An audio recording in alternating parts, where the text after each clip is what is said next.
atas modal saham atau laba dan laba ditahan. Kedua, mereview hasil rapat anggaran rumah tangga dan catatan perusahaan sebagai referensi transaksi modal saham. Yang ketiga, memeriksa apakah terdapat sertifikat yang dibatalkan. 4. Mencocokkan saldo awal dengan kertas kerja tahun lalu. 5. Menganalisis akun modal saham dan semua perubahannya selama periode berjalan. 6. Periksa catatan hasil rapat, artikel tentang perusahaan, izin saham, saran dari broker, penerimaan kas, atau pengeluaran kas yang mempengaruhi perubahan struktur modal. Yang ketujuh, menganalisis akun laba ditahan dan semua perubahannya selama periode berjalan. 8. Menguji hasil rapat Dewan Direksi atas dividen yang diumumkan. 9. Menganalisis akun dan transaksi saham treasury. 10. Vouching transaksi saham treasury pada periode ini. Yang 11.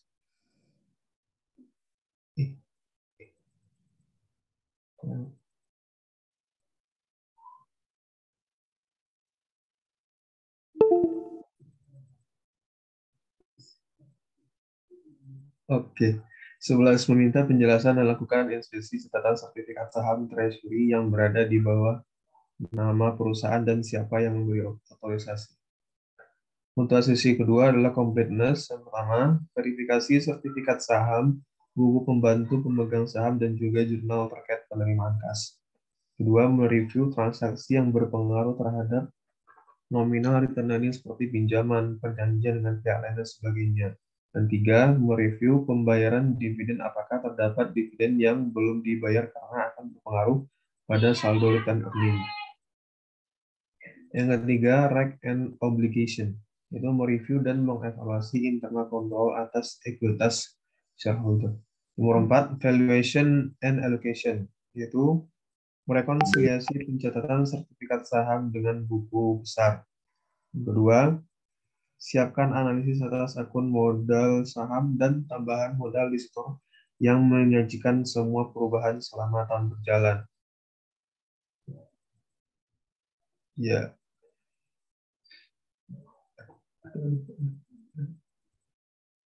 Yang ketiga, menyiapkan analisis akun return earning atas semua perubahan dan telusuri saldo akhir dalam laporan keuangan. Untuk sesi kelima itu presentation and disclosure. 1. Mereview pengungkapan dalam laporan keuangan terkait otorisasi saham, nilai par saham, jumlah saham yang beredar, keberadaan saham preferred, dan pembatasan atas saham perusahaan. Yang kedua, meminta pada klien mengenai keterangan opsi saham, jaminan, hak, konvensi, ataupun split share pada akhir tahun. Yang ketiga, menghitung rata-rata jumlah saham beredar selama periode. Dan keempat, mereview apakah terdapat pembatasan atas akun return earning.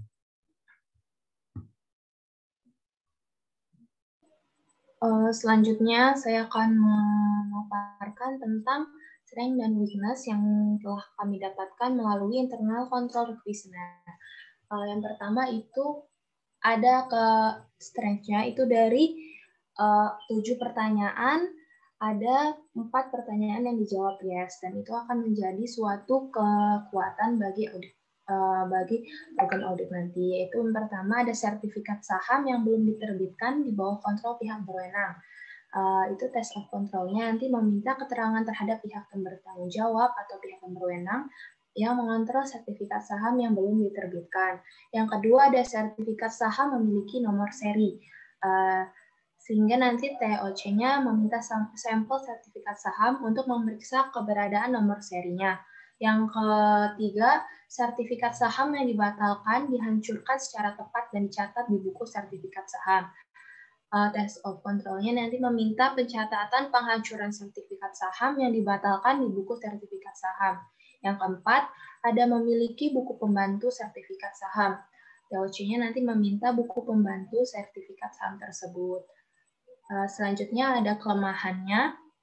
Kelemahan tersebut pertama ada tidak memiliki agen penerbitan dan pencatatan saham yang independen. Jadi antara pihak yang menerbitkan dan yang mencatatkan itu tidak independen yang dari pertanyaan nomor 1 yaitu is an independent registered and transfer agent employed. Jadi pegawainya itu nggak independen. Potensial errornya itu ada kesalahan terkait penerbitan atau pencatatan saham yang beredar.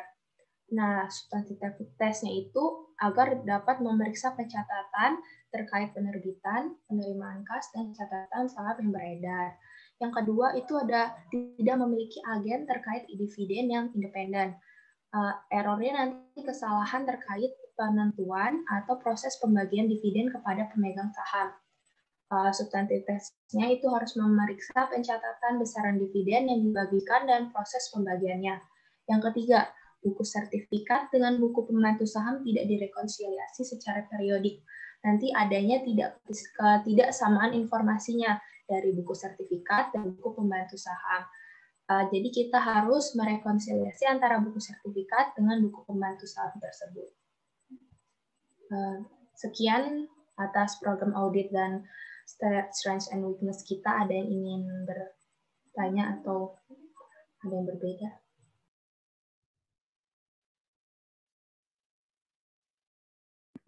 Silakan kelompok lain kalau ada yang menanggapi tadi, ada yang berbeda atau yang menambahkan.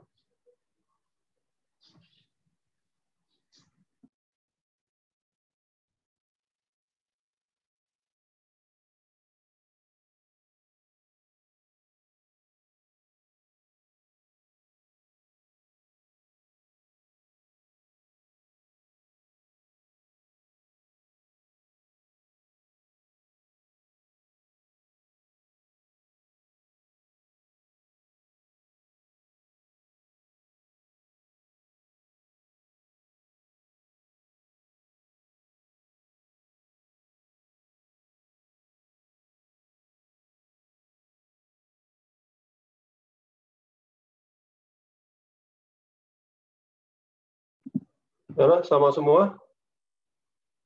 Ada yang mau nambahin terkait prosedur analitisnya?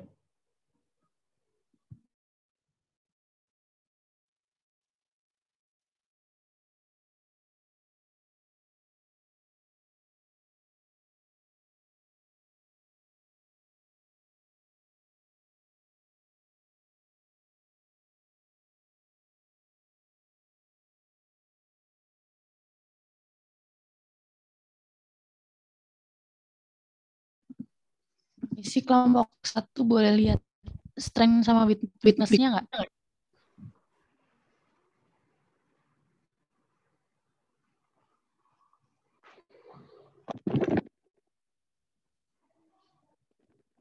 Mau tanya dari kelompok 2. Berarti itu yang masuk di schedule yang yang kekuatannya aja ya, yang weakness-nya nggak dimasukin?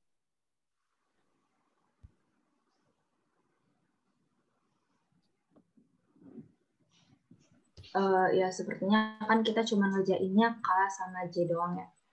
Jadi kan kalau mau rekon nggak ada di kakaknya. Kalau sesuai dengan ini exercise yang disuruh. Oke, berarti itu ya berdasarkan apa yang dicentang aja dari pertanyaan yang ada di Apple Blossom. Oke, makasih. Sama. Ada lagi kelompok lain?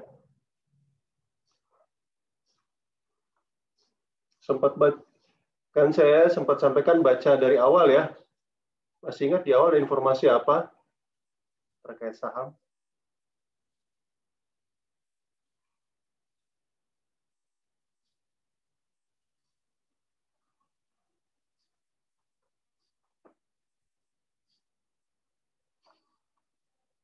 Kelompok 1 deh dulu deh, kelompok 1. Masih ingat nggak dulu di awal tuh ada cerita mengenai penerbitan sahamnya Apple Blossom?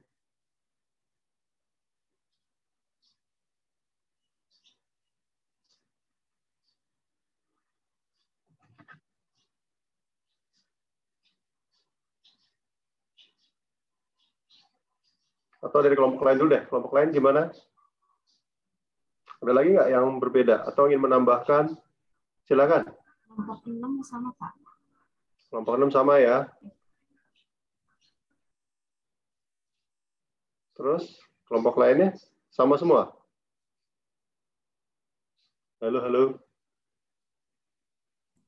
Untuk kelompok 4 kurang lebih isinya sama. Sama ya.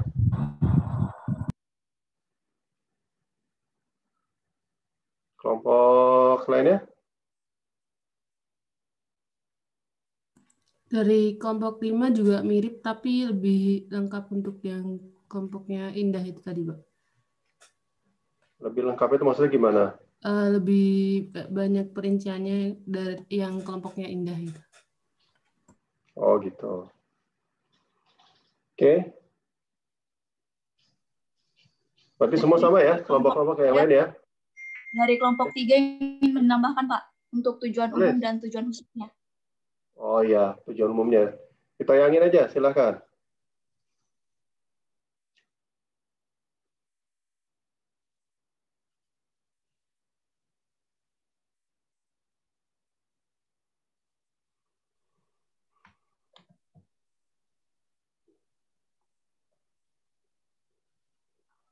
Ini Pak, untuk tujuan umumnya, untuk mengetahui dan memperoleh keyakinan yang memadai bahwa audit pada siklus akuisisi modal dan pembayaran kembali modal telah disajikan secara wajar dan material sesuai dengan standar akuntansi keuangan yang berlaku.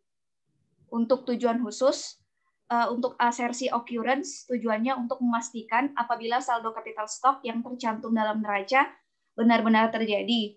Untuk asersi existence, tujuannya untuk mengetahui pembayaran dividen yang dilakukan perusahaan benar ada.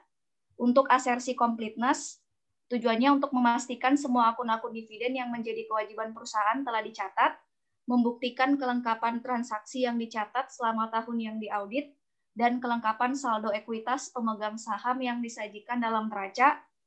Asersi right and obligation, untuk membuktikan bahwa saldo ekuitas pemegang saham yang dicantumkan dalam neraca merupakan klaim pemilik terhadap aktiva entitas.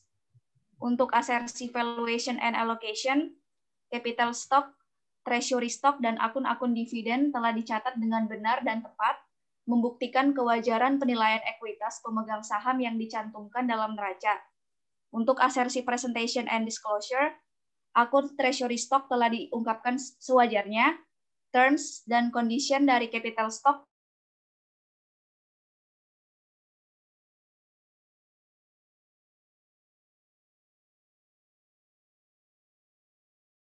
internal control dan proses auditnya kurang lebih sama, Pak.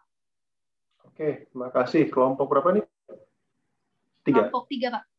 Kelompok 3. Ya, makasih Mbak Aurel. Ya. Kelompok 3. Oke, udah semua ya. Nah, sekarang saya mau ini aja nih. Ada yang ingat nggak pernah kita baca ketika di terkait permanent files ada informasi terkait saham diterbitkan oleh si Apple Blossom. Ada yang masih ingat nggak informasinya? Terutama kelompok 1 nih. Itu Pak, dari yang di permanent files itu ada dia nge-issue 20.000 share dengan par-nya $100.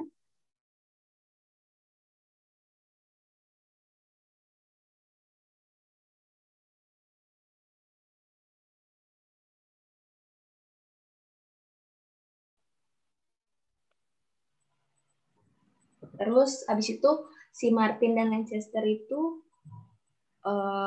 tukerin saham mereka itu dengan interest di partnership-nya. Kalau Broman dan Winchester itu membayar share-nya. Seperti itu. Oh, terus ada stok distribusi di tahun 1995. Ada additional share-nya 3.250. Yang beli itu James Martin sama small amount 1.250 itu diisu untuk cash small amount. Jadi kayak individual lot professional affiliated company. Jadi kayak kecil-kecil gitu. Ya. Informasi apa lagi selain itu? Oh, ada di tahun 1989 Martin sebelum itu tuh. Sebelumnya The company stock. Oh iya, jadi over the counter market. Yeah. The company stock is occasionally traded in the over the counter market. Itu artinya apa? Diperdagangkan di bursa. Ya, bursa. bursa efek ya. Satu itu. Nanti ini informasi ini dicek lagi dengan data nanti ya kalau yang buat schedule nanti saya nggak bahas itu deh. Kita bahas masih apa? Kalau bawahnya kan udah cerita mengenai ini ya, peminjaman uang ya. Itu dua paragraf itu yang jadi ya.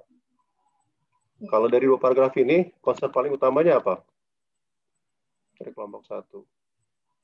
Paling utamanya saat penerbitan saham-sahamnya nih Pak, isu 20.000, terus ada additional lagi. Dari 20.000 itu dari rinciannya lagi kan? Iya. Berapa yang issued? Yang issued 6 tambah 2, 9.000. 9.000. Ya, terus nanti nambah lagi ya. Tambah lagi 3.250, semuanya di isu 2.000 sama 1.050. Terus isu apa lagi?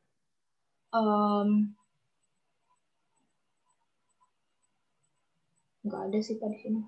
Diperdagangkan di? Oh ya, diperdagangkan di bursa efek. Di bursa efek. Nah, kalau di bursa efek tuh, begitu di bursa efek, kira-kira apa ininya, implikasinya?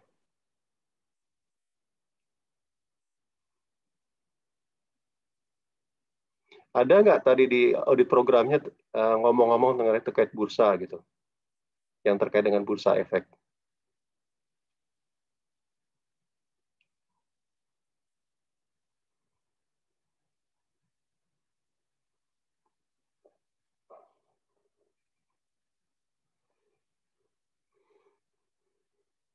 Ini sekaligus ini ya, kalau saham itu diperdagangkan di bursa efek walaupun occasionally ya, berarti transaksinya agak jarang ya, terlalu ini ya. Kira-kira apa tuh implikasinya?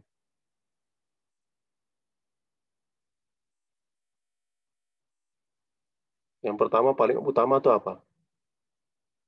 Kalau kita lihat di bursa itu apa yang kita lihat pertama kali terkait saham? Harga. Harga ya. Harganya ditentukan oleh siapa? Oleh Apple Blossom. Oleh Apple Blossom nentuin harganya? Dari permintaan penawaran. Betul. Ya, makasih Mbak Cecilia ya. Jadi ketika kita di bursa itu harga itu ditentukan oleh market ya, dari supply and demand ya. Artinya apa? Kita harus mastiin kan berapa sih ya nilai sahamnya gitu ya. Itu gimana jadinya? Kira-kira program auditnya apa tuh? Harganya wajar apa tidak? Satu itu. Kalau wajar mungkin ini ya, karena itu di bursa ya. Itu satu. Yang paling utama apa kira-kira?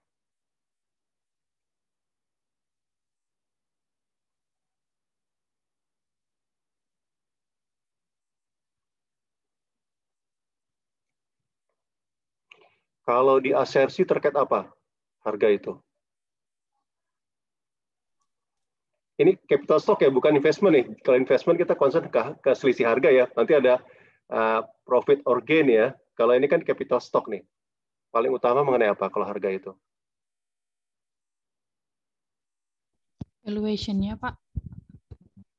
Valuation kan nggak pengaruh. Kita kan ini saham ya. Saham perusahaan. Isu-isu apa tuh di situ?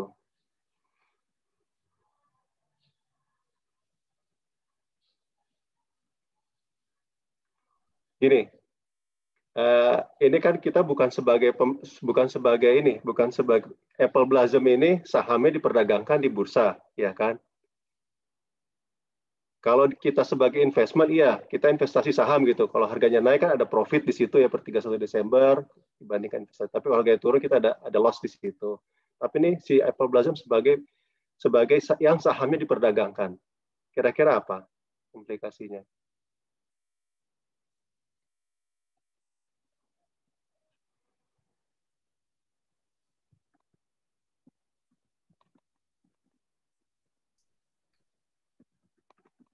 Right and obligation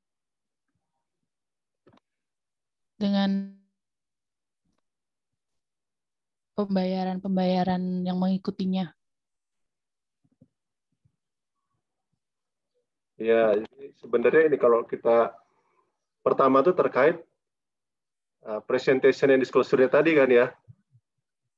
Per 31 Desember perusahaan tuh share harus menyajikan di laporan keuangan tidak tersajikan kan, karena itu kan harga di bursa ya, tapi dia harus menyajikan berapa sih harga saham dia ya di disclosure di note financial statement-nya. Itu satu. Tapi minimal ketika di program audit dia harus memastikan berapa sih harga pasarnya ketika 31 Desember ya.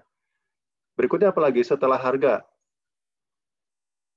Isu harga juga nanti terkait dengan ini, tapi di situ kan nggak ada informasi ya. Kalau membeli saham kembali apa namanya? Masih ingat waktu AKM? Treasury stock. Treasury stock. Ada nggak? Ada informasi itu nggak? Nggak ada, berarti kita skip ya terkait harga. Karena kalau terkait treasury stock kita harus cek lagi harganya di bursa ketika dia beli kembali berapa harganya. Ya, karena nggak ada kita skip. Sekarang ke bagian keduanya ya kan. Kalau terkait bursa apa lagi? Yang penting. Ini terkait terutama terkait ini return earnings sama dividen.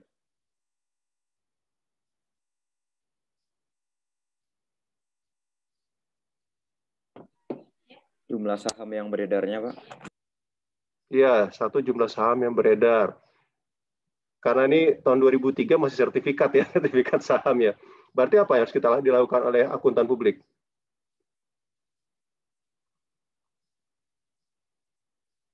Kan sahamnya diperdagangkan di bursa nih, berpindah-pindah kepemilikannya. Ya kan? Yang beredar berapa, segala macam. Artinya apa? Untuk mastiinnya. Konfirmasi itu Pak ke yang itu yang paling penting tuh ya, konfirmasi ke bursa atau meminta data bursa terkait dengan outstanding stock ya. Terus juga tadi kan begitu dividen dibagikan kan sesuai dengan saham yang tercatat ya. Ya. Mungkin kan gini, data sertifikat di perusahaan, data pemegang saham di perusahaan sama data pemegang saham di bursa berbeda nih. Ya, makanya harus direkonsiliasi ya. Kalau sekarang udah enak, sekarang sih udah pakai elektronik ya, jadi udah nggak ada lagi sertifikat saham, semuanya saham elektronik ya. Jadi ada namanya KC ya, kayaknya apa loh, saham elektronik Indonesia. Jadi dia mencatat semua pemegang saham. Sekarang tuh per elektronik. Kalau zaman dulu masih manual nih ya. Jadi di bursa sudah elektronik, tapi di perusahaan mungkin masih manual. Itu harus direkonsiliasi ya. Itu ya terkait dengan nanti di audit program harus muncul tuh ya, memastikan misalnya kan yang diperdagangkan di bursa berapa tadi, kelompok 1 tadi pas dibaca berapa yang issue? 9.250. Dari 9.000 itu berapa yang di bursanya?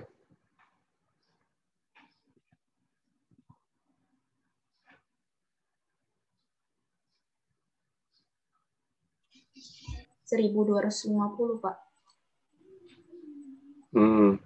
Untuk 1.250 ya, berarti kecil. Yang lainnya saham yang kalau istilah kita saham pendiri ya, saham pemilik.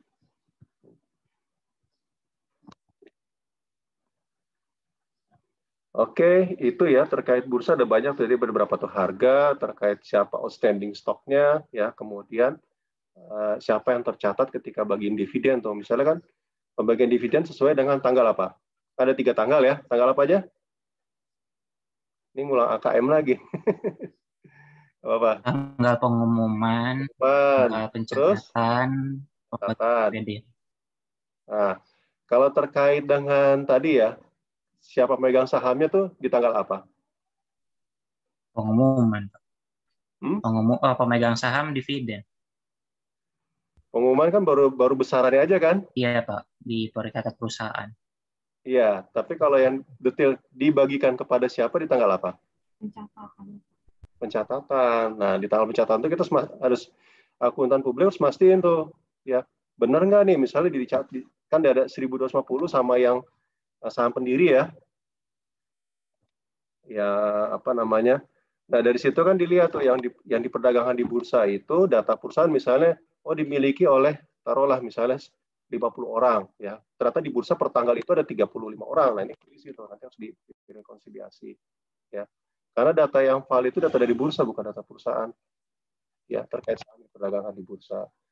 Itu isu yang mungkin perlu ditambahkan karena tadi di audit programnya belum muncul tuh ya, bahwa ada saham diperdagangkan di bursa. Ya. Walaupun juga tidak ada informasi perusahaan membeli kembali sahamnya, buyback ya. Sahamnya dibeli kembali ya. Oke, itu terkait program audit. Nggak ada yang buat ini ya, prosedur analitisnya. Kalau bisa dibuat deh, seperti kemarin tuh. Jadi selain pengujian pengendali, kan sebelum kita buat program kerja substantif itu, kita buat pertama itu ya tadi ya, test of control, ada analitika prosedur, bandingin tuh ya perubahan, ada nggak sih perubahan modalnya ya, lebih besar atau lebih kecil, terus terkait earnings ada penambahan atau tidak ya kan. Kalau ada penambahan dicek lagi dengan saldo labanya ya. Misalnya return earnings bertambah pas sebesar laba tahun itu ya, berarti nggak ada masalah kan. Tapi kalau dia lebih kecil atau lebih besar, nah ini harus termasuk yang diuji lagi nanti itu di program kerja auditnya ya. Itu terkait return earnings ya. Tadi return earnings apa aja tuh? Coba saya tadi lewat ya. Ditayangin lagi kelompok 1 Mbak Indah, Kang Aan. Kelompok 1 yang saya ingat cuma ini aja nih. Siapa lagi kelompok 1 tuh? Tuh.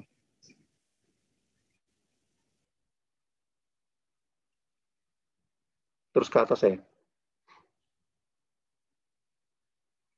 Terkait return earnings apa aja nih? Turun. Lebih banyak terkait saham ya.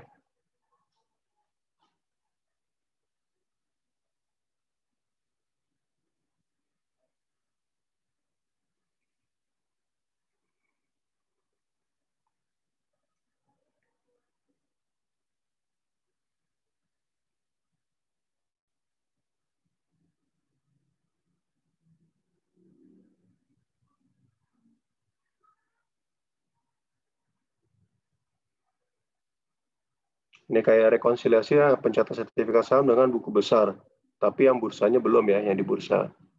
Contohnya. Return earnings apa aja di sini ya? Return earnings hanya terkait dengan yang mana nih Mbak Indah?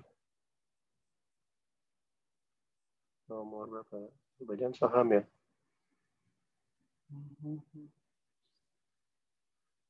Itu Pak yang existent. Nomor 2 ya, completeness ya. Existing and occurrence juga ada labelitan Pak. Review nomor berapa? Internal control. Nomor 7 ya, ya nomor 7 ya. Nomor 7, nomor 1 juga Pak. Internal control.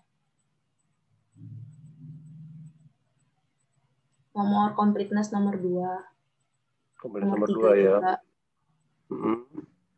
Terus mana lagi? Bawahnya ada. Kebawahan. Itu.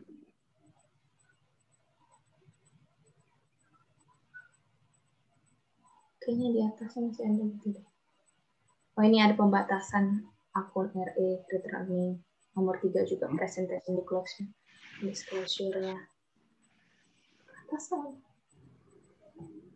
Disclosure terkait return earnings-nya? Presentation-nya nggak ini ya? Masih saham semua ini. Yang nomor 4 cuman itu doang Pak, tapi yang terdapat pembatasan. Sebenarnya kalau sebenarnya bukan itu ya. Nanti presentasi itu di disclosure itu kan perubahan return-nya harus di-disclose nanti itu. Masih ingat ya kalau baca laporan keuangan kan? Return earnings awal tahun ya, perubahan modal ya. Terus ditambah dengan laba. Terus nanti dikurangi dengan koreksi atau hal-hal lainnya ya yang berpengaruh kepada return earnings.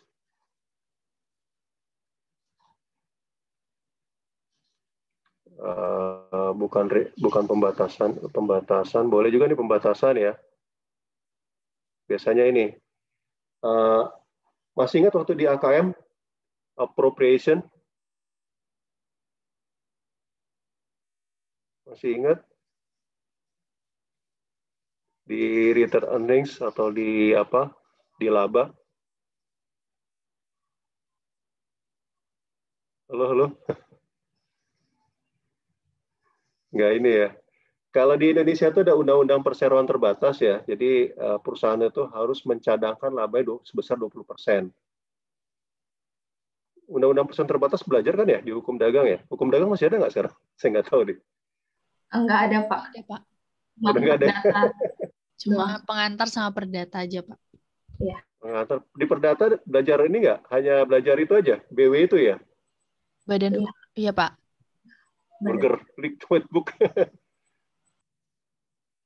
Hukum perdata sama hukum dagangnya nggak ada ya? Apa PT gitu nggak belajar ya? Cuma kayak dasar-dasarnya aja, Pak. Badan usaha gitu.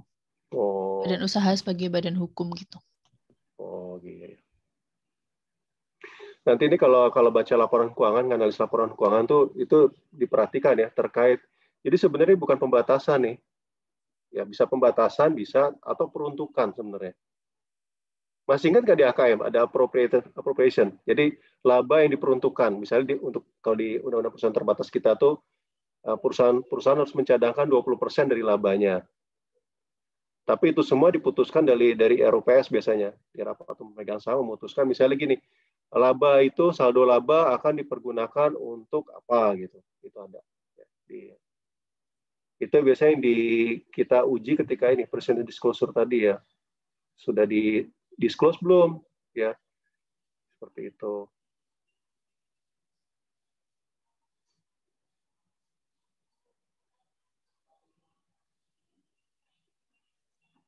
Perubahan atau peruntukan sebenarnya sih.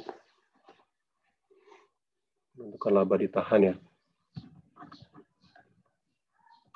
Masih ingat kan di AKM ada kan appropriation dari return earnings dari laba.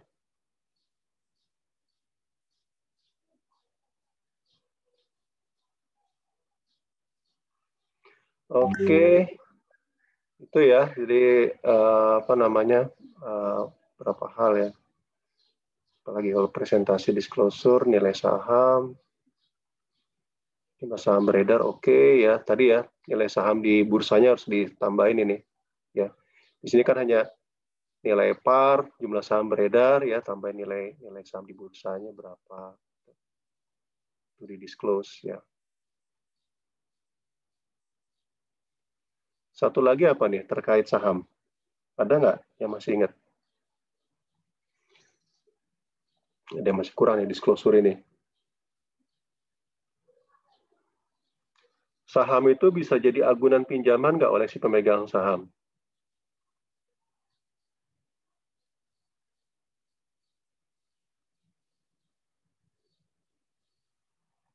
Bisa, Pak.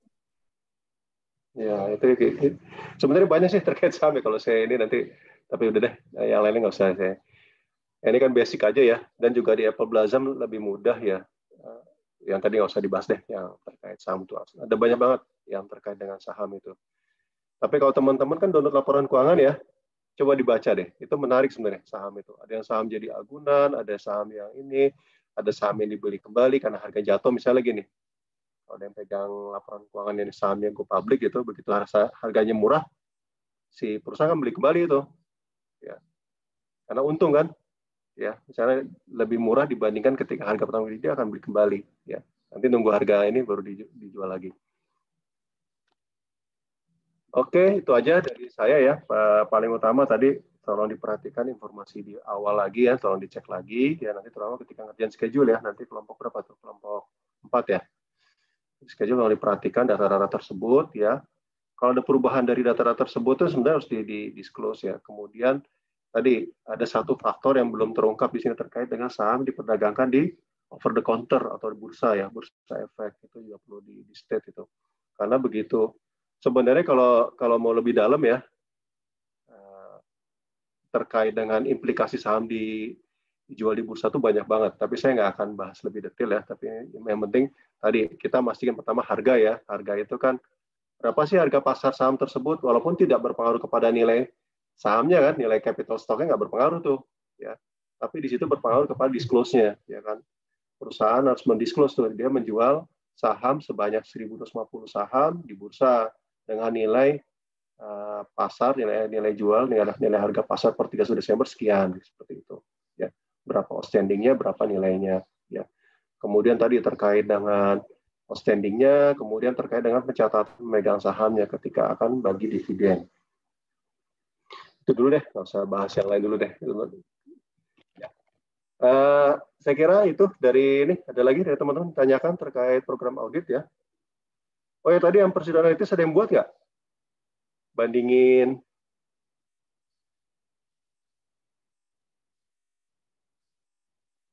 ini harga saham. Kelompok 5 ada, Pak. Di C1. Ada, coba di ini. Silakan.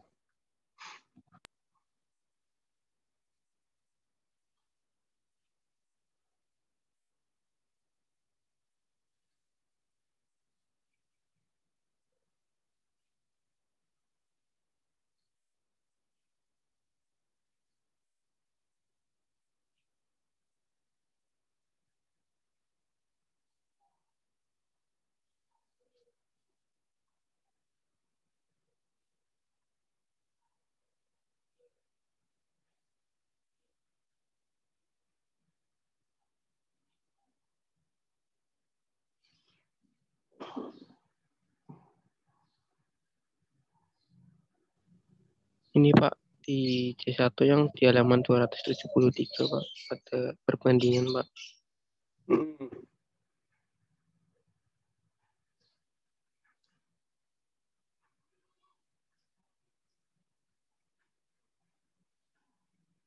Itu earnings-nya ya.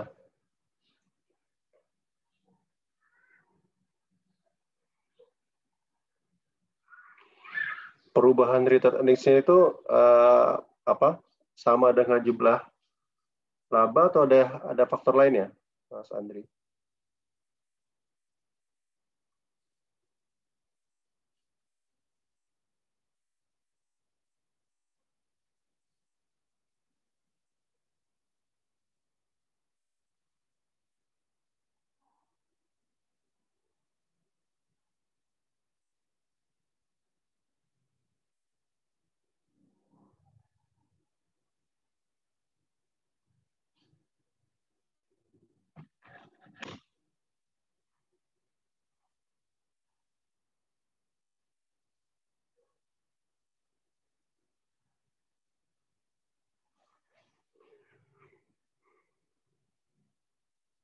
Contributed capital, okay, unrealized gain loss investment.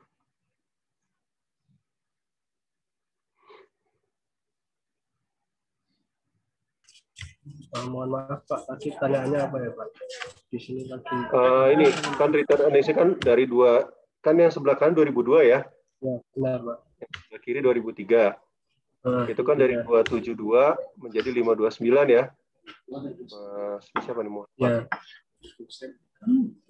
Itu perubahannya itu apakah sebesar laba 2003 atau ada perbedaan? Laba 2003 berapa ya? Laba 2003 kalau tidak salah itu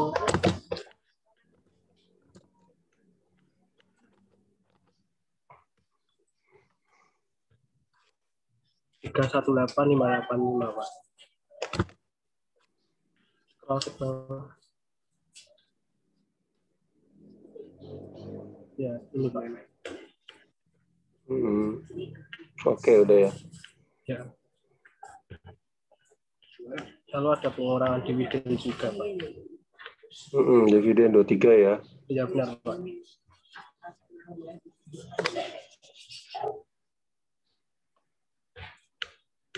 Balance 2002 529 ya? Sorry, betul. Iya, Pak. Oh, yang di atas itu berarti 2001. Coba ke atas lagi deh. Ini perbandingan tahun berapa nih? 2000. Nah, yang ini 2001 yang akhir 2001 yang kanan, yang kiri itu akhir 2002. 2002 ya, bukan 2003 ya. Oh, gitu. Yang 2003-nya nggak dibandingin? Sama aja angkanya? Ada lampiran juga, Pak. Bawahnya lagi. Scroll bawah. Terus.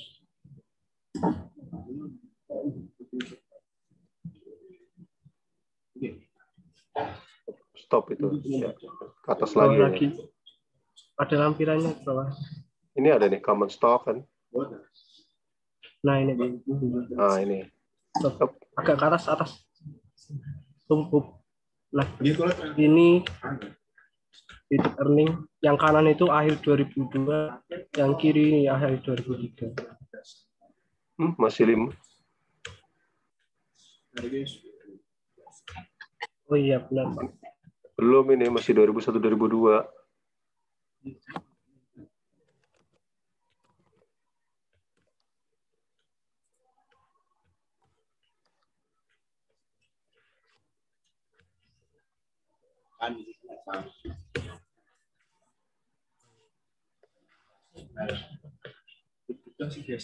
Iya, Pak.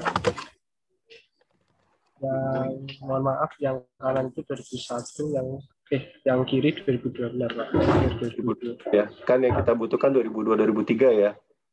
Oh, ya. Oke deh, kalau itu nanti aja langsung di schedule-nya ada yang menganalisis kan ya. Schedule kelompok berapa? Kelompok 4 ya? Iya, Pak. Silakan, langsung aja deh. Izin share. Kita bahas lebih detail nanti setelah ini semua.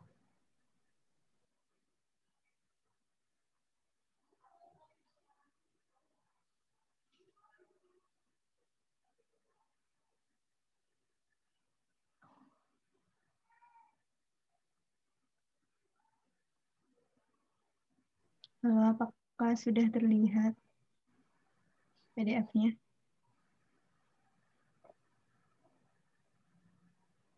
Udah, Bel. Udah, Bel.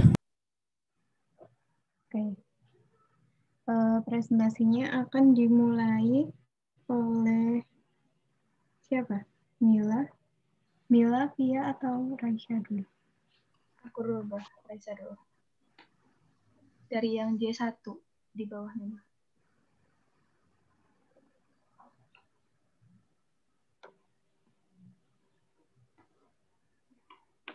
Baik, kami dari kelompok 4 akan mempresentasikan kertas kerja dari siklus capital stocks dan other contributors dan return earning nih. Jadi yang pertama itu ada KKJ1, isinya itu memo terhadap catatan-catatan yang ada pada perusahaan atau Blasem.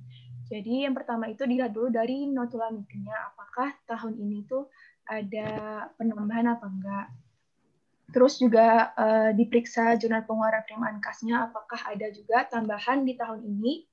Terus juga melihat laporan keuangan klien di halaman 263 sama ada 273 juga.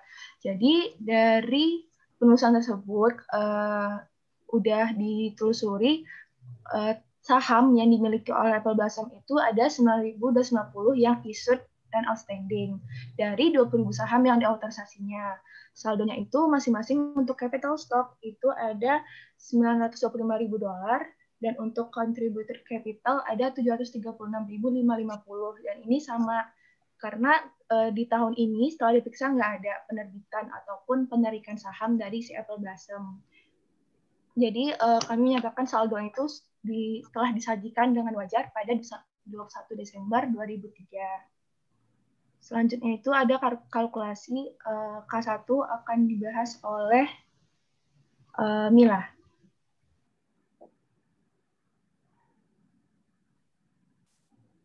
Baiklah, saya akan menjelaskan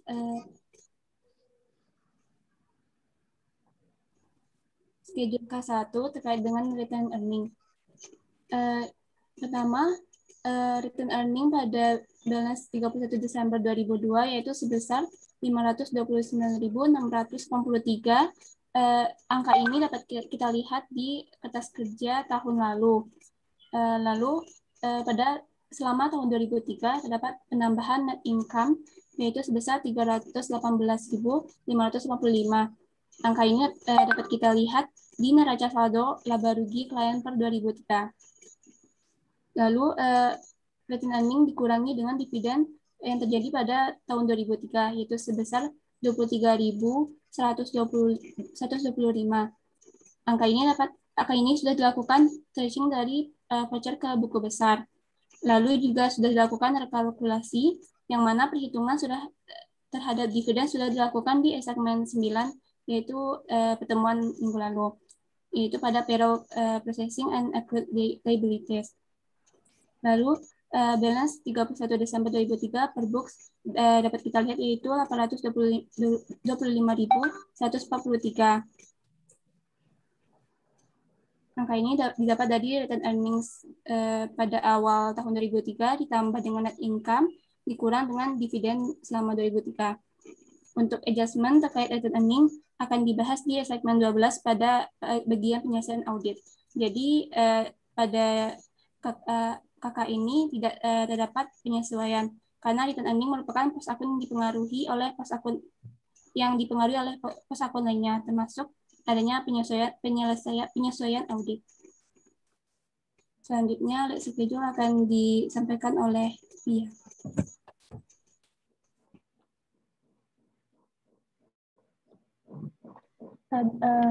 Tadi sudah dijelaskan schedule J1 dan K1. Sekarang saya akan menjelaskan list schedule-nya.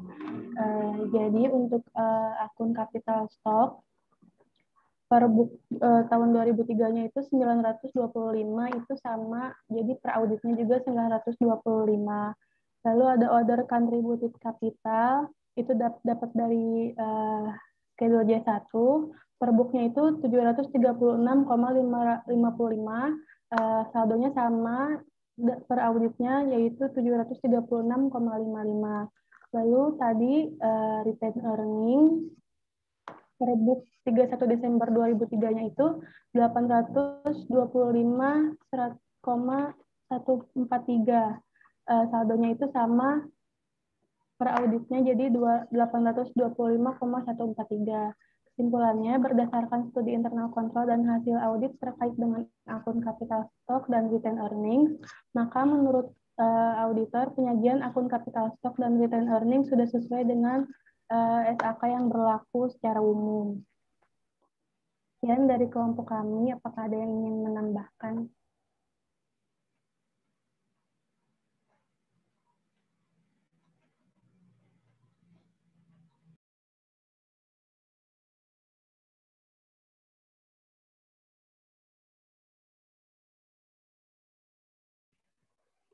Ya, kelompok 4 ya.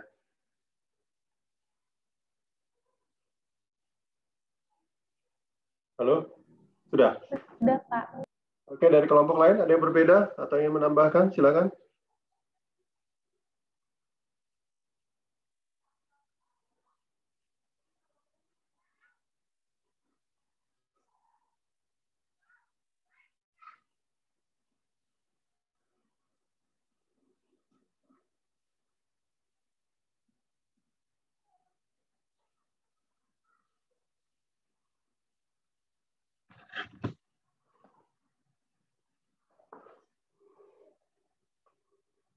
Ada dari kelompok lain?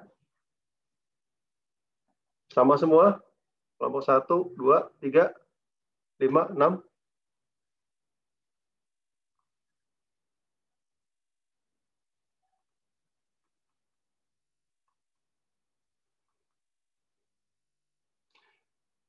Coba ditayangin yang capture-an tadi deh, kelompok 4 ya, yang tadi dari bukunya itu.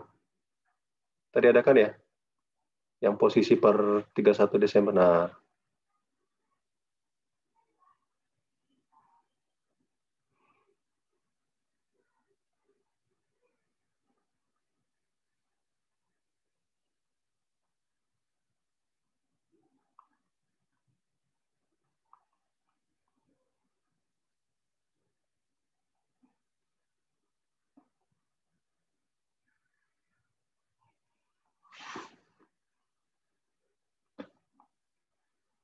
rated earnings-nya. Ini yang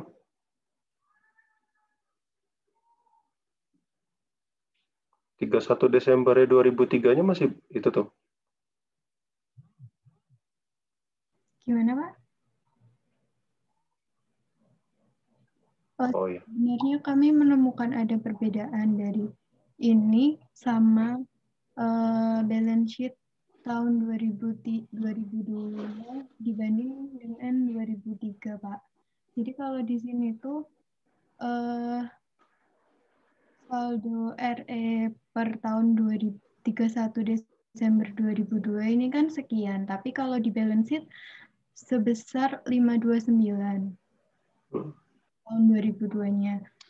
Apa mungkin ini bisa aja typo ya, Pak? Karena Enggak. ini Itu kan di bawahnya ada itunya labanya, net income-nya. Oh, gitu. Jadi dipisah. Laba ditahan sama laba tahun berjalan. Penyajiannya kan biasa gitu di laporan keuangan ya. Yang ingin saya tanyakan dari laba ditahan sama laba tahun berjalan nggak ada perubahan ya? Nggak ada informasi perubahan kan? Posisi 529 itu kan dari laba ditahan di 2002 ya. Nggak ada perubahan ya.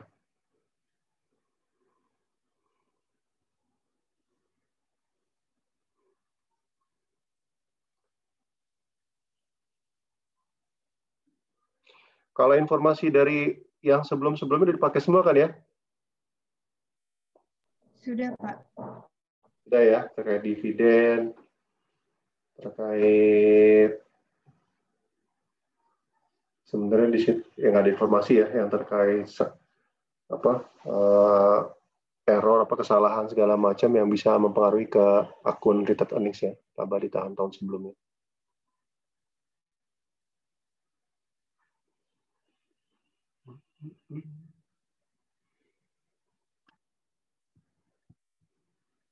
Oke, ada tanggapan dari kelompok lain? Nggak ada tambahan? Sama semua ya? Sebentar, saya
Hari ini kita bahas mengenai capital stock retailing udah ini ya, udah baik dari program auditnya maupun terkait dengan apa tadi schedule-nya ya, kertas kerja segala macam maupun penentuan saldonya. Mungkin karena transaksi nggak begitu kompleks, mungkin sudah cukup jelas ya, cukup clear ya tadi terkait dengan penyajiannya. Saya cuma ingin membahas beberapa isu aja. Tadi sebenarnya pertama itu saya sudah sampaikan di awal ketika bahas terkait dengan penyajian kelompok 1 ya tadi ya, Mbak Indah, Kang Aan tadi ya. Jadi itu kan ada 1.250 saham yang diperjualbelikan di bursa ya, seperti itu. Itu sedikit sebenarnya ya. Karena kalau coba teman-teman kalau baca laporan keuangan di download itu ya, itu ada perusahaan yang ngeluarin sekian juta saham, bahkan ada yang sampai puluhan juta saham gitu, ada yang miliar juga ada yang beredar itu ya.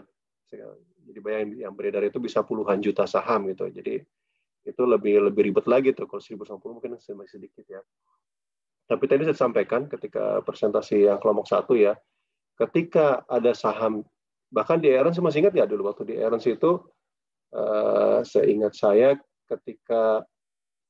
ketika di awal kita melakukan audit terhadap owners equity ya, capital stock, related earnings itu, kita harus bisa memilah ini perusahaan publik ya, publik itu maksudnya sahamnya dijual di bursa dan perusahaan tertutup yang sahamnya tidak dijual di bursa. Itu clue pertama seingat saya kalau dulu kita ini ya, kalau kita mau dalam owners equity itu dulu tuh ya, karena nanti akan banyak implikasinya kayak misalnya ketika dijual di bursa ya kan. Nah, maka perusahaan misalnya mau beli sahamnya lagi, istilah apa tadi namanya? Treasury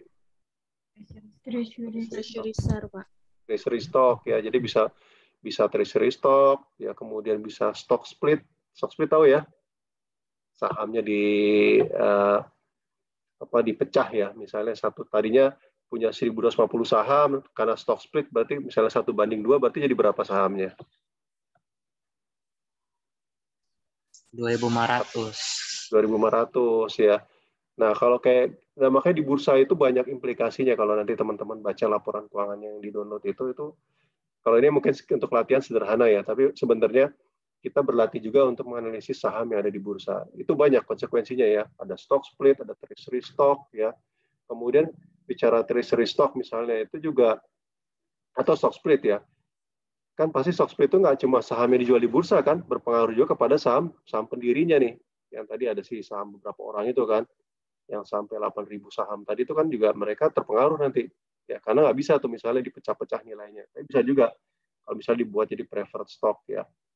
Kemudian juga isu mengenai dividen. Dividen itu biasanya kalau di perusahaan yang go public ya, itu nanti ada pembagian kelas sahamnya kan. Di sini ada nggak kelas sahamnya? Sama semua ya, sama semua, jadi nggak ada masalah sebenarnya. Tapi kalau kita bicara di go public nanti ada kelas sahamnya tuh, ada preferred stock ya atau saham pendiri, kemudian ada saham yang dijual di publik ya. Misalnya ketika di pengumuman untuk saham preferred stock dapat sekian ya, untuk saham yang lainnya kelas lainnya saham biasa gitu, misalnya saham biasa hanya dapat sekian, bisa seperti itu ya. Jadi kalau perusahaan tertutup sih gampang. Kan tertutup paling juga pemegang sahamnya berapa orang gitu kayak tadi kan. Yang 8.000 itu mungkin yang pegang berapa orang? Siapa aja? Di halaman awal tadi itu kan 8.000 saham itu kan dipegangnya berapa orang aja kan? Nggak ada yang ini. Tapi yang 1.250 itu kita nggak tahu tuh, blank gitu, ya kan? Berapa yang sahamnya segala macam kita blank. Jadi itu yang isu-isu itu yang perlu kita perhatikan ketika melakukan audit terhadap owners equity yang di bursa, yang diperdagangkan di bursa ya.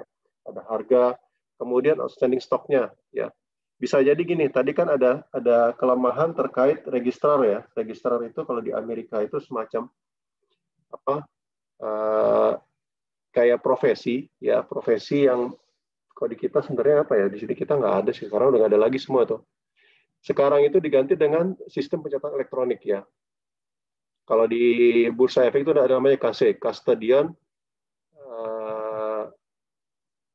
S-nya apa ya, saham,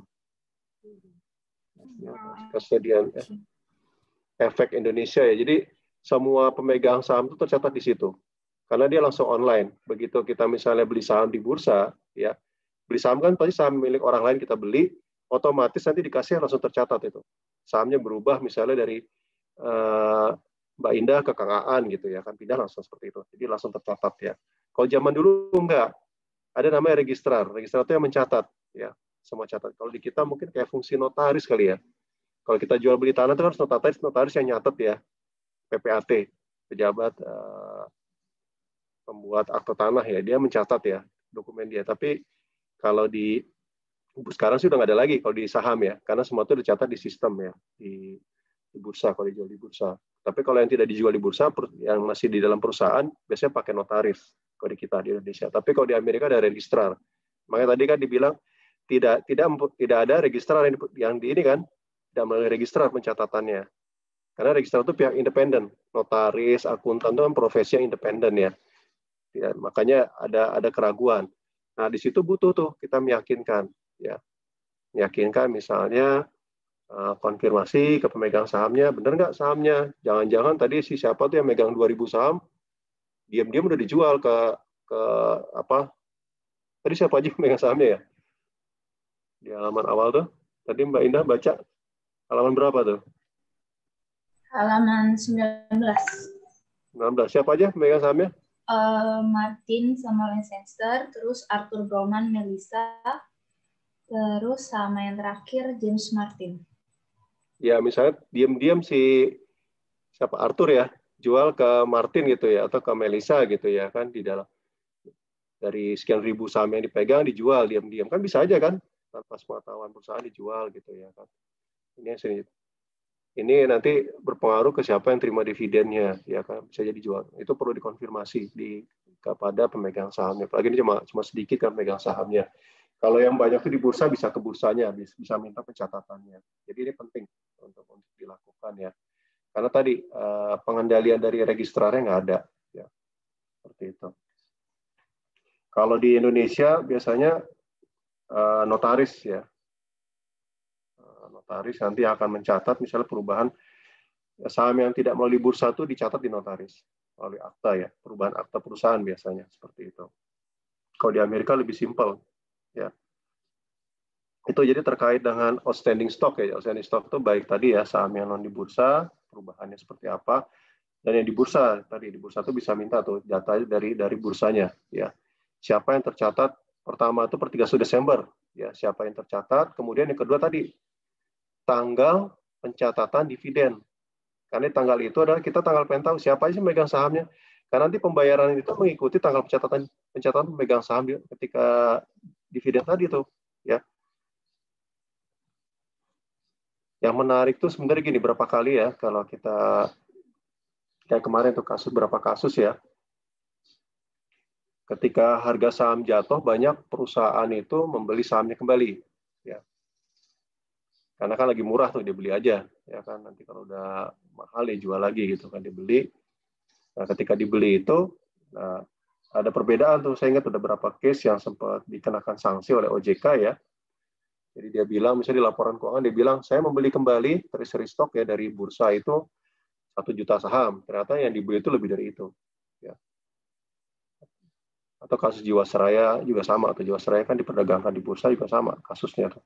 Jadi ada selisih ya seperti itu. Jadi akuntan publik harus jeli tuh ya, malah lihat berapa sih ya, treasury itu kan kelihatan nanti dari data dari bursanya ya, misalnya oh ternyata ada 3 juta saham yang dipegang oleh perusahaan misalnya Apple Blossom gitu ya kan, tapi Apple Blossom hanya melaporkan 1 juta saham. Nah 2 jutanya kemana tuh ya, bisa jadi lari ke perusahaan lain, bisa jadi ada fraud di situ ya, lari ke tempat-tempat yang nggak jelas gitu. Jadi tapi di sini kan di case ini nggak ada ya, di case ini nggak ada. Tapi kalau treasury stock itu permainan yang luar biasa ya, untuk terutama untuk melihat harga juga ya. Jadi outstanding stock, kemudian juga tadi ya jumlah saham beredar ya. Bisa jadi begitu konfirmasi ke bursa ternyata bukan 1.250 lagi saham yang beredar, cuma 1.000. Nah 250-nya kemana tuh? Ya kan? Berarti kan ditarik kembali oleh perusahaan ya kan, saya dibeli kembali. Nah, itu yang hal seperti itu yang perlu jadi perhatian. Kemudian data pemegang saham ya tadi ya, kalau yang 8.000 itu mungkin nggak ada masalah, yang 1.150 itu tadi ya, yang untuk siapa-siapa yang boleh bisa menerima dividen ya, itu juga. Kemudian tadi ya terkait dengan sebenarnya ada lagi satu lagi ya terkait dengan kalau begitu saham itu diperdagangkan di bursa ada berapa kewajiban yang harus dilakukan oleh emiten namanya penerbit Apple Blossom itu dapat dikatakan sebagai emiten ya, pihak yang menerbitkan saham. Contohnya apa? Misalnya dia harus kalau di Amerika itu lebih ketat dibanding Indonesia sebenarnya. Ya. Contohnya misalnya terkait laporan keuangan, harus setiap triwulan menyampaikan laporan keuangan ya kepada bursa. Nah ini kita seharusnya sebenarnya kayak saya nggak tahu ya, mungkin 2003 belum ada kewajiban tersebut ya. Ini 2003 itu berapa tuh? Hampir 20 tahun yang lalu ya. Ini tahun lahirnya Kang Aan jangan-jangan ya? Atau lebih? Kang Aan tahun berapa? 2005? 2004? Saya 2000, Pak.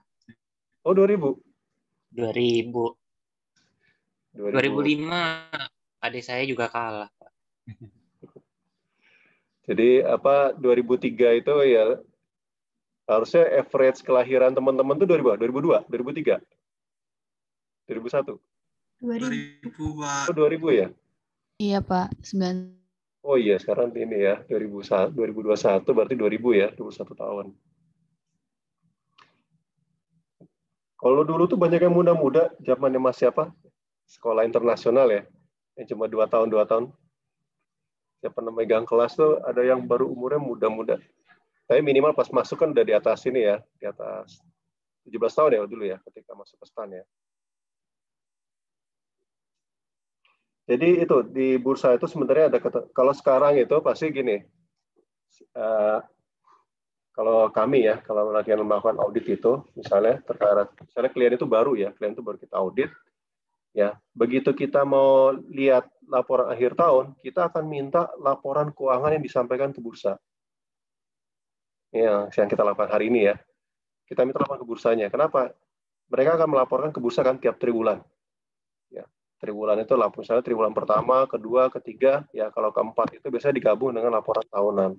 Ya, kita pengen tahu nih benar sebenarnya pembukuannya benar apa enggak, banyak koreksi apa enggak tuh. Ya, misalnya gini di laporan triwulan 1, 2, 3 gitu ya kan, ditambah dengan data triwulan 4 harus jadi laporan keuangan utuh kan, ya. Ternyata masih ada selisih nih. Ya, itu udah indikasi tuh biasanya. Wah, ini berarti harusnya kita dalemin nih. Ya, itu yang terjadi. Jadi sebenarnya ketika kita bicara saham itu dijual di bursa, itu banyak implikasinya tuh. Banyak data yang bisa kita peroleh ya seperti itu. Jadi terkait ini saya nggak tahu ya, di Amerika mungkin 2003 belum ada, setahu seharusnya sudah ada ya, karena kasus Enron. Tahu Enron kan ya? Yang muncul apa? Pernah ini nggak dibahas nggak terkait kasus Enron? Ada yang pernah dengar? Ya, dengan bukan Pak. Ya, Sarbanes ya Pak. Iya. Sarbanes-Oxley ya, SOX ya, yang muncul setelah kasus Enron. Enron itu kan 2003 ya, 2002, 2001 itu kejadiannya. Ya. Artinya apa? Sejak itu sebenarnya ketat ya di Amerika. 2003 segala macam. Tapi mungkin buku ini hanya untuk latihan aja, tapi ini sudah memberikan tadi ya, emphasize ya, penekanan. Kalau dia dijual di bursa ini, kita harus punya effort lebih loh, ya, untuk misalnya minta data laporan triwulanan yang ke bursanya, ya kan.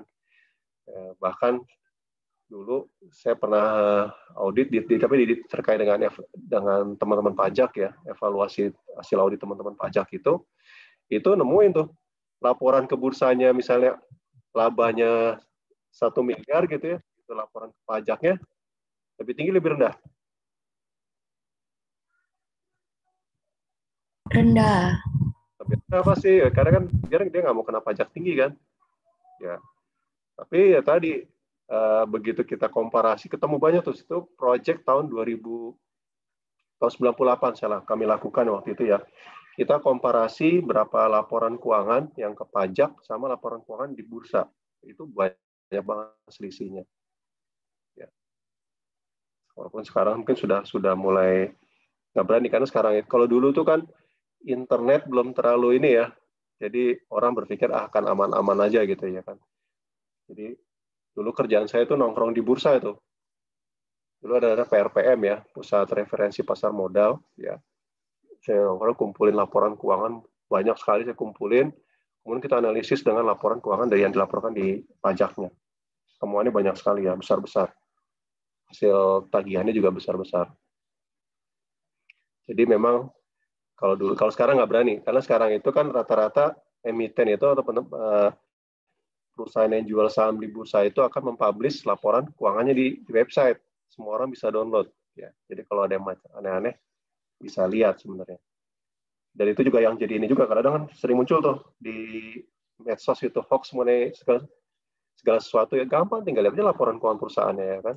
Perusahaannya begini, ya lihat aja laporan keuangannya. Ya kan. Terakhir kemarin tuh ada terkait rame lagi. Ada orang punya hutang di bank terus dimintain uang segala macam. Dicek aja dia punya hutang ke siapa. Tinggal kita laporan keuangan, ketahuan laporan keuangannya tuh. Dia punya utang ke sini ya. Dan jadi hutang macet ya, kelihatan semuanya terlihat ya. Itu kalau perusahaannya go public ya. Oke, itu aja beberapa hal ya terkait bursa ya. Kalau isu lainnya mungkin nggak signifikan ya. Dan juga di sini mungkin nggak ada 3 hal lagi ya. Kalau yang selain tadi ya, selain laba, dividen yang berpengaruh terhadap return earnings, apa lagi kira-kira? Ada yang masih ingat waktu eras dulu?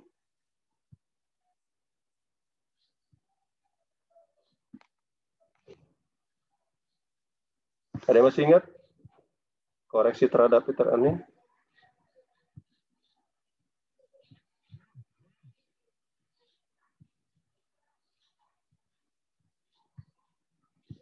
Halo?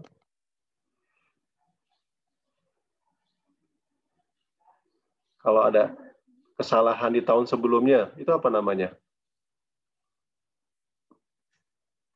Waktu AKM.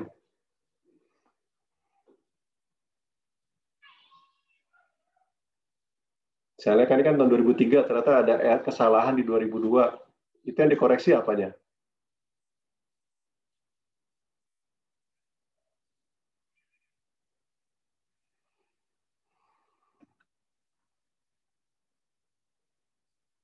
RE-nya, Pak. Iya, return earnings-nya kan, betul. Namanya apa tuh koreksinya? Prior period error. Prior period adjustment ya. Adjustment tuh bisa error tuh bisa menambah return earnings, bisa juga mengurangi return earnings ya kan, tergantung errornya ya, tergantung kesalahannya. Namanya prior period adjustment ya, itu juga yang harus diingat tuh ya. Terus tadi juga ada satu lagi yang mungkin pernah saya tadi sampaikan, ya kan? Provision, ya, return earnings, peruntukan khusus return earnings ya. Ini biasanya yang paling umum kalau di Indonesia itu tadi saya sudah jelaskan ya, undang-undang perseroan terbatas ya. Kemudian juga ada kebijakan dari perusahaan sendiri, tapi harus diputuskan dengan RUPS ya. Jadi satu hal ya terkait owners equity ini sebenarnya tuh semuanya itu harus diputuskan melalui, kalau di Amerika BOD ya, Board of Director, kalau di kita melalui rapat umum pemegang saham. Ya, itu yang harus ini. Jadi semua keputusan terkait owners equity itu nggak bisa manajemen aja tuh, ya. Seperti itu. Walaupun di situ kalau di bukunya Apple Blossom manajemen ya, manajemen nerbitin saham sebenarnya itu nggak pas ya, lebih pas BOD, Board of Director ya. Tapi mungkin karena perusahaannya kecil jadi nggak terlalu ini ya. Tapi kalau di ketentuannya itu BOD, Board of Director. Kalau di Amerika mungkin paham ya, ada 2 tiers, single tiers. Kalau di Indonesia ada dewan komisaris, ada dewan direksi, ya kan. Kalau di Amerika single tiers ya, single tiers itu komisaris sama direksi jadi satu, namanya Board of Director, ya, jadi satu di situ. Jadi namanya single tiers ya. Itu yang apa namanya perlu kita perhatikan. Jadi sebenarnya keputusan-keputusan terkait dengan owner's equity itu bukan keputusan sepihak manajemen. Dia harus diputuskan oleh level yang paling tinggi di perusahaan. Mau nambah saham, tadi juga treasury stock ya, itu juga harus diputuskan tidak hanya oleh manajemen, harus sepengetahuan pemegang saham. Cuma biasanya kalau treasury stock karena putusannya itu bersifat biasanya jumlahnya tidak terlalu signifikan, mereka cukup meminta dari Dewan Komisaris Kode Indonesia ya. Nggak perlu sampai RUPS seperti itu. Karena komisaris itu kan perwakilan dari pemegang saham. Oke, sampai sini ada ditanyakan lagi terkait capital stock, retained earnings.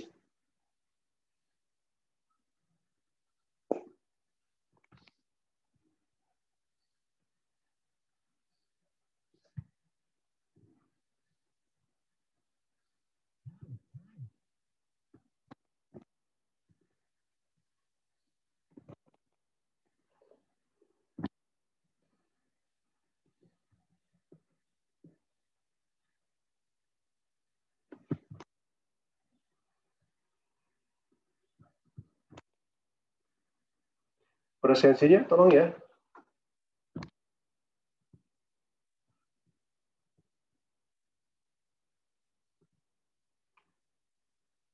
Ini masih 4 yang belum presensi.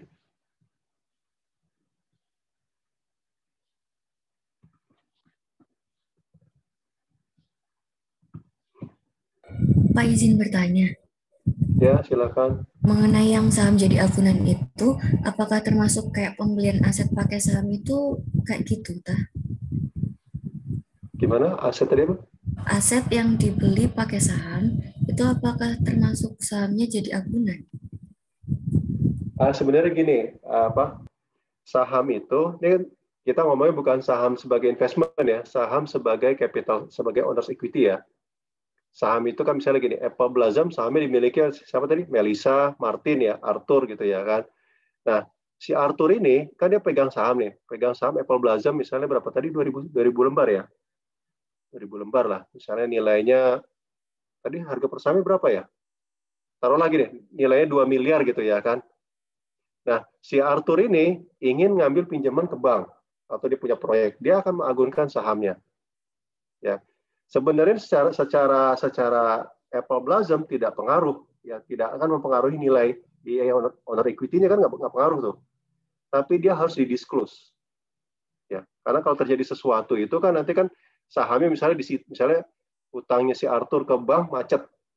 Ya, sahamnya apa? Ditarik kan? Sahamnya berubah pemilikan tuh dari si Arthur kepada si pemberi kreditnya tadi. Nah, itu untuk seperti itu kan harus di-disclose di laporan keuangan. Lebih ke arah disclose saja sih. Kalau di owner's equity itu lebih banyak nanti disclose.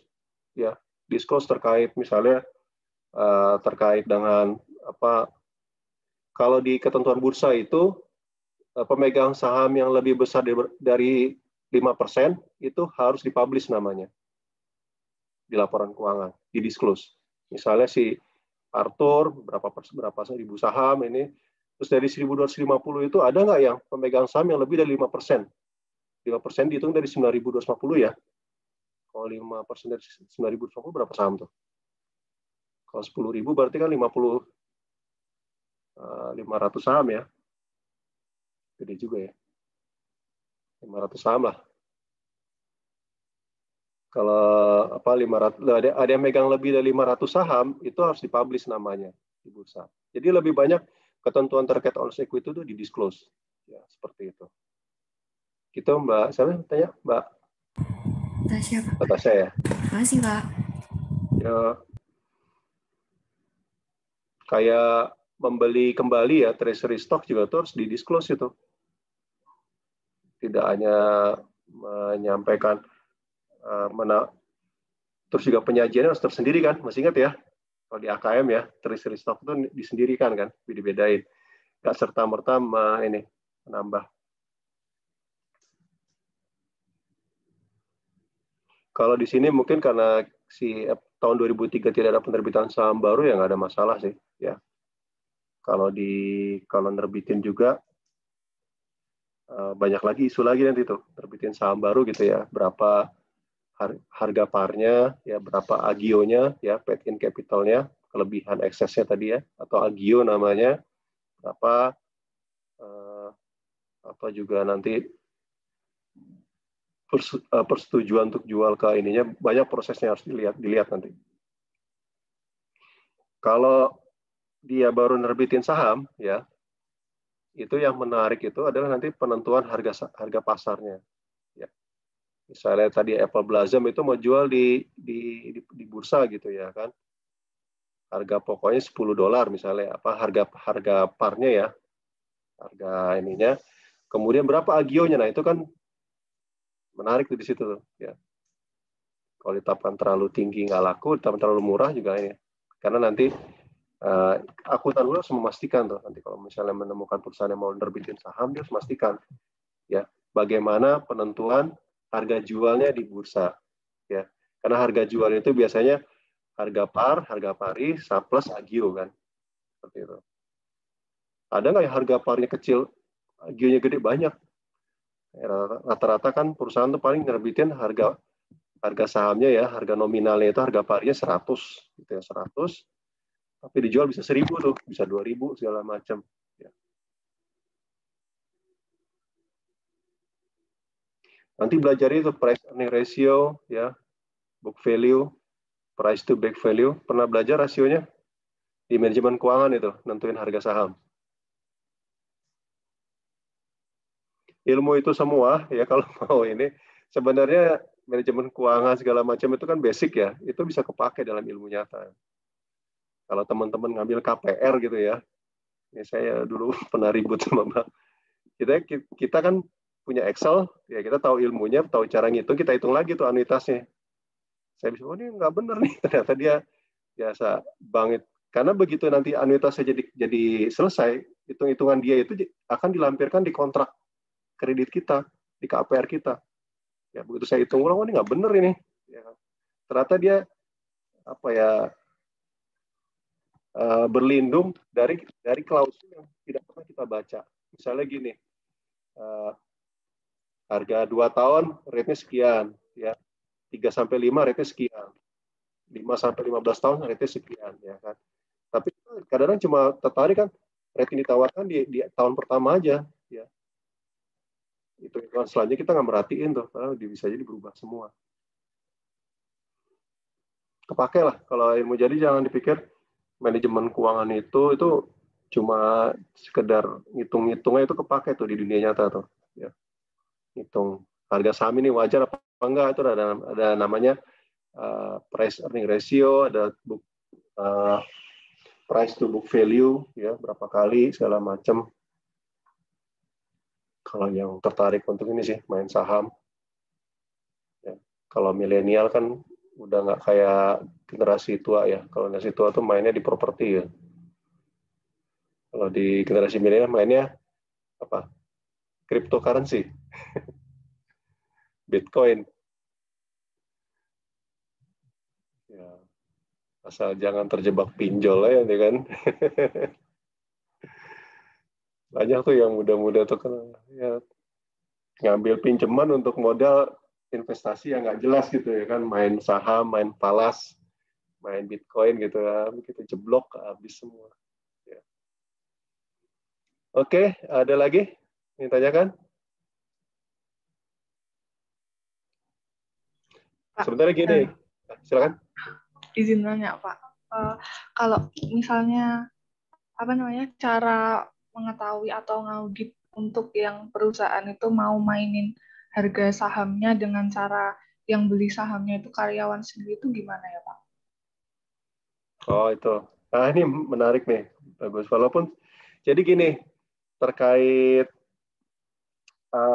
di semua perusahaan yang go public itu ada namanya GCG ya, GCG lah, Good Corporate Governance. Ya, coba sekali-sekali teman-teman baca tuh di berapa. Kalau di sini banyak yang download dari perusahaan yang go public, banyak ya. Coba dilihat di website itu pasti ada GCG ya, Good Corporate Governance. Di situ muncul ada banyak aturan di situ tuh. Misalnya gini,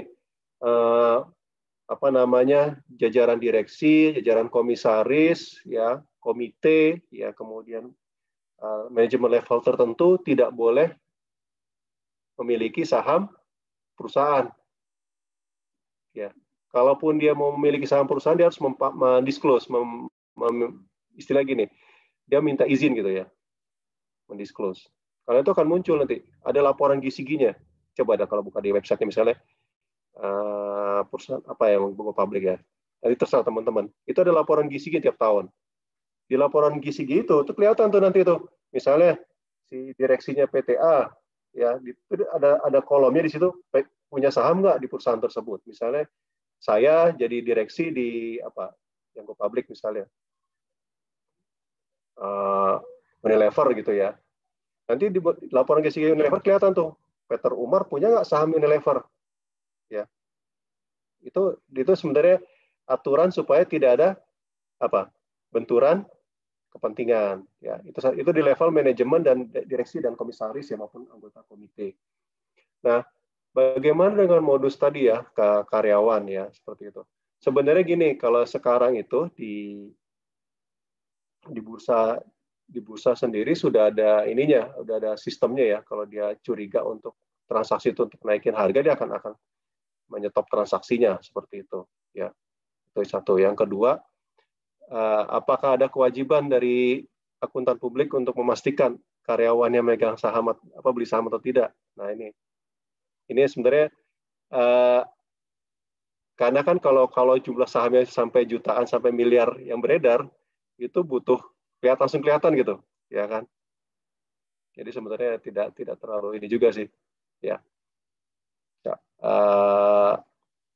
Apa namanya ya, kalau mau nambahin bisa juga nanti kalau misalnya per 31 Desember gitu ya, minta data dari bursa. Sekarang gampang kok, kalau dari emiten tinggal download aja datanya, dikasih datanya, nanti dari data tersebut bisa di cross check kalau mau ngecek misalnya berapa sih yang dipegang oleh karyawan perusahaan seperti itu. Tapi karyawan mesti karyawan di level bawah kan, karena kalau level atasnya udah tadi ada ketentuan GCG tadi, nggak bisa sembarangan membeli sahamnya. Itu ya Mbak ya. Makanya kadang-kadang kita juga nggak terlalu ini sih. Kalau ada pegawai misalnya pegang saham banyak sekali juga, nanti dari bursanya juga akan aneh tuh. Ya, misalnya gini, Mbak Anissa biasa jual beli saham, ya mudah-mudahan amin ya. Jual beli saham, misalnya sering beli saham di bursa gitu ya. Biasa beli cuma tahu satu lot ya, satu lot itu 50 saham. Ya, satu lot 50. Biasanya kita jual beli pakai lot namanya. Biasa misalnya beli cuma 2 lot, 3 lot gitu, berarti 100-150 saham. Atau mendadak beli 1000 lot gitu. Kira-kira sistemnya akan apa? Mendetek tuh, ini transaksi yang tidak wajar. Ya, dan itu biasanya nanti akan diaudit itu ya oleh bursa. Dicek profilnya biasanya. Ada namanya di bursa itu kan kita ketika mendaftar sebagai investor, itu kan ngasih data KTP, pekerjaan segala macam ya. Itu kan si bursa akan ngecek tuh namanya KYC, bukan customer ya, KYI ya, know your investor ya. Nanti dicek tuh ini pekerjaannya cuma misalnya pegawai rendahan di perusahaan yang terbuka tadi ya, kok bisa transaksi besar sekali, itu akan jadi satu red flag ya, seperti itu akan jadi di kita sekarang sistem udah bagus sih ya. Tapi kalau walaupun sebagus sistem, kalau ada fraud, orangnya emang niat fraud ya pasti tembus juga. Ya. Contohnya Jiwasraya itu kan melibatkan perusahaan sekuritas, karena kita jual beli saham tuh nggak bisa langsung ke bursa, harus lewat perusahaan sekuritas. Ya, biasanya kita jadi member perusahaan sekuritas, jadi ininya ya, kemudian kita naruh uang di mereka. Nah, kita tinggal perintahin aja tuh mau beli saham ini, jual saham ini, seperti itu. Itu Mbak Anissa, makasih pertanyaannya. Terima kasih Pak. Dan tertarik mau jual ini, jadi investor di bursa. Iklannya kan banyak dari OJK itu, investor milenial. Oh. Harga sahamnya murah-murah loh, jangan dipikir harga sahamnya itu jutaan, enggak. Ya. Satu lembar itu ada yang Rp100, ada yang Rp200. Jadi kalau kita beli minimal 1 lot, siapin uang berapa kira-kira?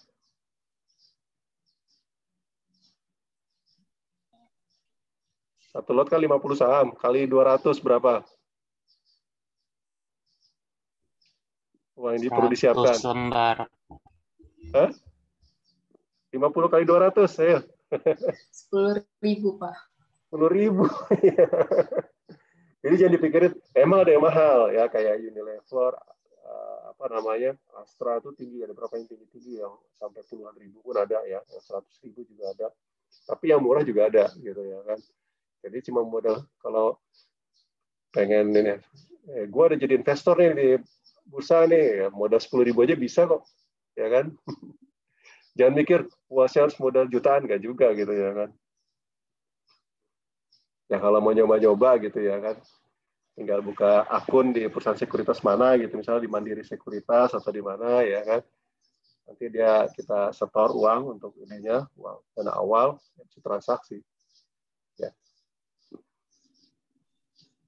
Ini saya jadi promo ini ya. Kenapa? Dividennya nggak kerasa. Tapi ini loh, kalau dulu ya, ini pengalaman pribadi. Kadang kita, jadi gini, ini sebelum COVID ya tentunya ya. Kalau sebelum COVID itu, kan ada rapat umum pegang saham. Ya, itu nggak beda-bedain Kang Aan. Mau pegang cuma satu lot saham sama yang megang jutaan saham, ya sama-sama pemegang saham. Nah, RUPS itu biasa di hotel Kang Aan. Jadi kita modal 10.000 ya, beli satu lot, tadi 10.000 kan, kita bisa makan di hotel, ya kan, acara di hotel tuh, makan segala macam. Itu zaman dulu. Sekarang sih udah COVID ya, udah nggak inilah ya. Bahkan saya tuh pernah punya sahamnya ini apa, dulu apa ya, aduh kalau ininya sebelum Republika itu kan dulu jual saham ya. Perusahaannya apa namanya? Saya lupa. Atau ini deh, Bamu Amalat. Bamu Amalat itu kita juga dulu kan pernah ditawarin ke masyarakat ya, saya beli gitu. Terus waktu ada rapat umum kita datang aja. Kan nama kita ada di list dia. Gitu cek siapa namanya, Peter Umar. Oh ada, ya masuk aja. Ya waktu masih muda sekali saya, masih umur ya 20-an lah gitu kan. Bamu Amalat kan udah 92 ya, saya beli. Itu juga cuma modal berapa ribu perak kan. Saya bisa makan di hotel tiap tahun. Kalau niatnya cuma itu doang ya. Jangan mikir dividen dulu ya kan. Nanti dapat merchandise, saya ingat benar waktu itu ya. Dapat merchandise, dapat pulpen apa segala macam. Ya kalau masih muda mikir itu dulu lah ya kan. Kalau dividen nggak berasa emang bener ya kan. Kalau misalnya dividen per sahamnya berapa? Ada dividen per saham misalnya Rp10, ada Rp5 ya kan. 5 kali 50 berapa tuh? Cuma Rp250 ya dividennya. Berasa, tapi kalau yang itu aja kan berasa ya, begitu lagi RUPS segala macam. Itu kan, kalau masih muda jangan mikir yang itu dulu. Kita kan mengoptimalkan sumber daya yang ada kan. Sorry, saya. Kalau ada uang sih, Pak. Kalau investasi harus pakai uang dingin, Pak. Enggak, ini cuma ini aja menggambarkan ya bahwa sebenarnya ada ya ini aja kan kita masih nggak paham, teman-teman masih ini kan belum ada, nanti aku jadi pegawai gitu ya, ada banyak tempat untuk investasi ya, dan dari muda loh kalau bisa ya, dari muda itu mulai menyisihkan, karena ada rumusnya kan 50-20-30 tuh ya. Konsumsi itu 50 ya, separuh aja. Terus 30 itu savings ya. Sebenarnya bukan, kalau bisa sih jadi 50 itu konsumsi, 20 itu savings, 30 itu ini untuk apa? Investasi. Investasi kan bisa macam-macam. Ya, beli rumah itu investasi. Walaupun kita minjem ya sebenarnya investasi. Seperti itu.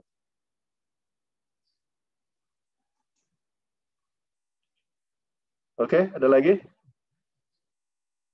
Ini jadi ini ya, marketingnya saham ya saya. Seru, Pak. Enggak sih, ini untuk ini aja. Satu lagi ya Pak, cryptocurrency dulu, tapi saya nggak berani sih ya. Kadang-kadang tuh nyesel belakangan aja. Oh iya dulu. Dulu pengen beli waktu masih murah banget gitu, masih nggak ada harganya. Waktu saya masih tinggal di sana ya. Ya tapi udahlah. Ya. Kalau sekarang harganya udah gila-gilaan tuh. Tapi harganya jatuh terus sih, karena memang investasi itu kan nggak kelemahan cryptocurrency itu kan Bitcoin gitu kan dia nggak ada underlying asetnya ya, gitu yang menyebabkan dia ya nggak jelas lah, valuasinya kan nggak jelas. Oke, ada lagi? Sudah absen semua ya?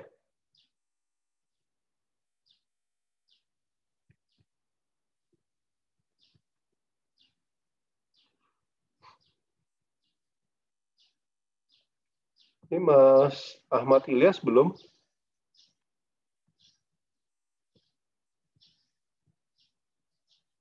Ilyas sudah absen? Sudah Pak, dari tadi pagi Pak, mungkin masih error ya Pak, ini saya coba lagi ya Pak. Dicoba lagi Mas, ya. Yeah.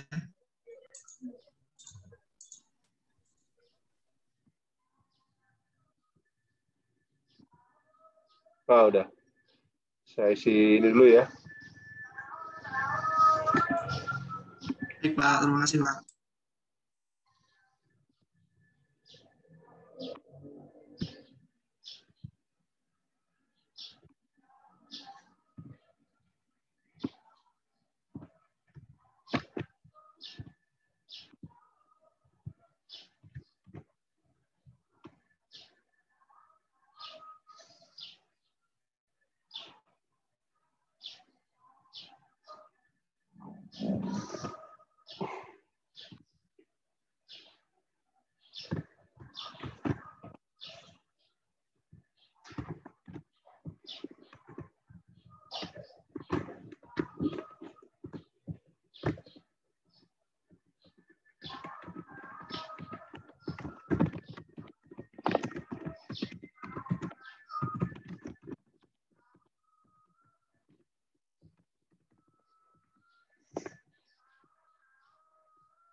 Oke, ada pertanyaan lagi? Kalau tidak ada, kita akhiri aja ya. Lebih cepat nggak apa kan ya? Lebih cepat lebih baik ya, Mbak Indah ya. Nah, itu aja dari saya hari ini. Kita bahas capital stock sama return earning. Tadi saya kalau bahas sahamnya doang mungkin nggak ini, tapi saya bahas sedikit terkait dengan saham di bursa ya, karena juga biar teman-teman menambah wawasan juga ya. Bisa ini juga. Tapi bukan masalah marketing ini ya, investasi di saham ya, tapi untuk ini your knowledge saja lah, for VIK ya, for your knowledge ya, untuk pengetahuan aja ya. Bahwa sekarang orang kan mikir investasi di saham tuh enggak juga. Tadi saya ceritakan, butuh Rp10.000 aja udah bisa kok gitu ya. Rp10.000 itu berapa kali makan, Mas Kang Aan? Kalau dulu masih di kampus sekali makan ya? Saya makan roti 2.000. 2.000 ya. 5 kali. Bisa 5 kali ya. Jadi kalau di kampus tuh emang ini Dulu saya tinggal di ini di Juramanggu Timur itu ya, kalau apa? Kalau lagi kangen ya ini makan isi mahasiswa juga lah sekali-sekali. Oke, itu aja dari saya ya. Kita ketemu lagi. Oh ya, kita Selasa ya. Selasa itu kita kuis ya, jangan lupa ya. Kuisnya seperti biasa pakai Google Form, nanti pilih multiple choice saja ya. Soalnya ya tadi ya, yang berapa pertemuan kita ada 3. Kita apa aja? Hari ini kan capital stock return earning, sebelumnya notes payable, sebelumnya lagi apa ya? Payroll. Payroll ya. Sebelum berarti 4 pertemuan kan ya? 4 pertemuan apa satu lagi lah?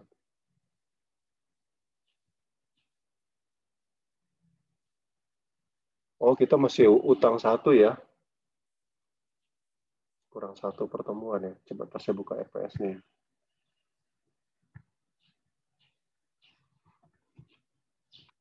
Ini, oh ya ini capital stock return earnings, hasil bayar. Oh ya, payroll sama accrued ya. Sama oh ya, prepaid ya. 4 pertemuan ya. Terus pekan depan kita tambah hari Sabtu ya, Mbak Indah ya. Kalau diagendakan aja hari Sabtu, jadi hari Selasa, hari Sabtu ya. Selasanya kita kuis, Sabtunya kita kuliah lagi. Nanti saya tambah tugas individu lagi deh ya, terkait berapa yang kita bahas ini, untuk menganalisis dari laporan keuangannya. Oke, itu aja dari saya. Ada lagi pertanyaan lagi? Nggak ada ya? Oke, terima kasih ya. Salam sehat. Mudah-mudahan tetap dijaga kesehatannya, tetap ikuti prokes ya. Bagi tadi katanya ada yang kurang sehat, yang mudah-mudahan segera sehat ya. Dan juga terlindungi dari pandemi. Ini udah vaksinasi semua belum? Masih banyak yang belum? Sudah, Pak. Yang Sudah pertama, semua? Pak. Oh, yang pertama. Ya, pokoknya prioritas hari inilah vaksin ya. Kalau belum ya harus apapun ya harus dibela-bela untuk vaksin ya. Oke, itu aja dari saya. Terima kasih. Assalamualaikum warahmatullahi wabarakatuh. Waalaikumsalam warahmatullahi wabarakatuh. Saya end ya. Saya end ya. Terima kasih, Pak.